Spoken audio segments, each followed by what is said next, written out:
Halo semua, kembali lagi di podcast Teknisia, ruang ngobrolnya para pejuang di balik kenyamanan kantor. Kali ini kita akan membahas topik menarik, yaitu peran teknisi sarana dan prasarana dalam mewujudkan lingkungan kerja yang nyaman dan efisien. Saya Hernandez akan memandu diskusi bersama rekan-rekan yang hebat. Ada Mas Yoga, ada Mbak Lestari, ada Mas Kemal, dan Mas Rahmat. Kita akan bahas contoh praktik baik, good practice, dan praktik kurang baik, bad practice, dalam pengelolaan sarana dan prasarana, serta strategi untuk memperbaikinya. Baik, kita mulai dari Mas Yoga dulu ya. Mas Yoga, bisa jelaskan salah satu good practice yang pernah kamu lihat di lingkungan kerja? Baik, terima kasih Mas Hernandez.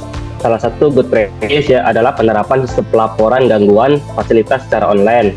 Pegawai cukup mengisi formulir digital jika ada kerusakan seperti AC, listrik, atau perabot kantor. Tim teknisi langsung menerima notifikasi dan bisa merespon lebih cepat. Ini membuat proses perbaikan lebih efisien dan transparan. Menarik. Kalau dari sisi administrasi, bagaimana menurut Mbak Lestari? Oke, kalau dari sisi administrasinya nih, praktik baik yang patut dicontoh yaitu perencanaan pemeliharaan rutin atau maintenance schedule. Jadi kita nih bukan menunggu rusak dulu baru diperbaiki, tapi kita jadwalin nih perbaikan berkala untuk alat tersebut, jaringan listriknya, atau gedungnya. Jadi dengan begitu nih, kerusakan tersebut tuh bisa kita cegah nih di awal, jadi nggak perlu nunggu rusak dulu gitu. Wah, setuju banget. Nah, Mas Kemal, bagaimana pendapat Mas Kemal? Nah, di sini saya mau menambahkan soal kerjasama antar unit. Teknisi bangunan, listrik, dan kebersihan sering koordinasi lewat grup komunikasi internal. Jadi kalau misalnya ada proyek renovasi, semua pihak tahu jadwalnya dan bisa menyesuaikan pekerjaannya. Bagus. Terakhir nih untuk Mas Rahmat, ada contoh praktik baik dari sisi kebersihan dan lingkungan. Tentu saja ada Mas. Kami menerapkan program Green Office seperti pengelolaan sampah terpilah, taman hijau dengan irigasi otomatis, dan pemakaian air daur ulang. Selain mendukung efisiensi, lingkungan kerja jadi lebih sehat dan nyaman. Baik, sekarang kita bahas sebaliknya. Apa saja bad and practice yang perlu dihindari? Mas Yoga, boleh mulai dari dulu ya. Baik Mas Hernandez, yang sering terjadi adalah perbaikan tanpa standar keamanan.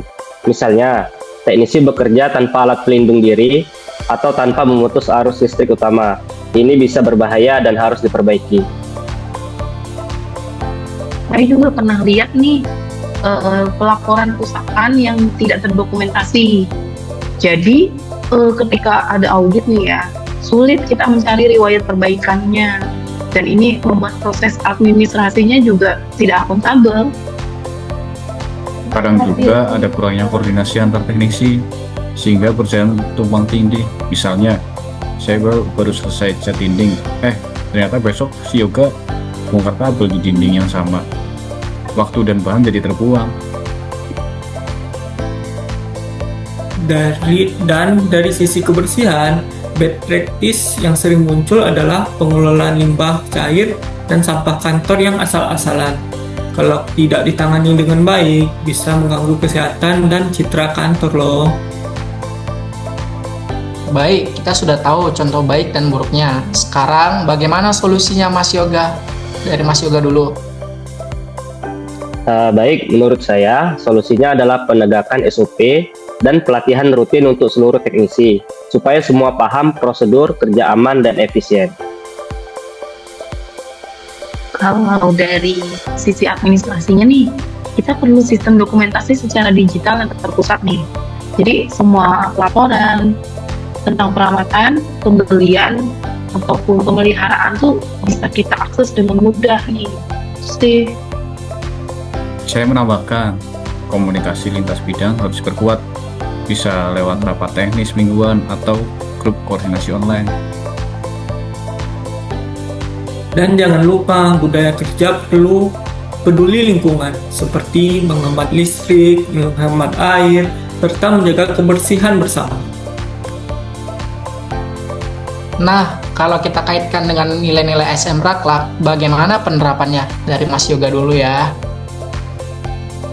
Kalau dari saya nih, nilai kompeten dan akuntabel sangat penting. Teknisi harus paham bidangnya dan bisa dipertanggungjawabkan hasil kerjanya. Benar sih. Kalau dari aku sih ya, kolaboratif juga bisa loh. Karena keberhasilan pengelolaan Sarpras ini tidak bisa kita capai untuk sendirinya loh. Jadi kita harus berkolaborasi nih. Nilai adaptif juga penting. Kita harus mau belajar teknologi baru, misalnya sistem monitoring energi atau pelaporan digital. Dan tentu saja loyal dan harmonis, saling menghargai antar unit agar suasana kerja tetap solid. Terima kasih teman-teman, Mas dan Mbaknya untuk jawabannya itu dari Mas Yoga, Mbak Lestari, Mas Kemal, dan Mas Rahmat atas diskusinya hari ini. Kita belajar bahwa pengelolaan sarana dan prasarana bukan sekedar urusan teknis, tapi juga cerminan profesionalisme ASN. Sebagai pegawai teknis, kita punya peran penting dalam menciptakan lingkungan kerja yang nyaman, efisien, dan berkelanjutan. Semoga obrolan ini bermanfaat dan sampai jumpa di podcast Teknisia berikutnya. Bye-bye teman-teman. Tetap semangat menjaga Bye-bye. Sarpras kita ya. Iya. Oke, thank you.